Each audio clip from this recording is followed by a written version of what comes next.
I see that since you all are still living that Loki has been sealed away. Odin questioned, as Rias had nodded her head. The boy can speak for himself, Grimori. Sirzex said, a little sternly. Yeah, I defeated him. It was tough even with V Valley and that V Valkyrie. Izuku panted as Sirzex looked him over. He's suffering from quirk overuse as well as sacred gear overuse. Let him lay down in his bedroom at the Grimori mansion, little sister. We will talk about Izuku later. Sirzex stated as Rias nodded and teleported away. Back with Sirzex and Odin, they looked at one another as they thought about everything that happened.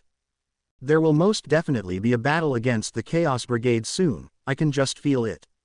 Odin said, as he rubbed his beard. I know, but I have a feeling I know where it will take place. Sirzex stated as Odin looked at the devil leader in seriousness. Where do you think it will take place? The old man asked, as Sirzex smiled. It will take place down here in the underworld, during our little raiding games between the younger generation of devils. The young devils raiding games, it will allow us to train the next heads of the young devil families and make sure that they are fully prepared for it. But I have a feeling that one of the families inside our realm of reach is betraying us. Sirzex said, with concern written all over his face. To be continued. I hope you guys enjoyed this video. Please make sure to like, subscribe to the channel and comment down your fav part. Now we will see you in the next video.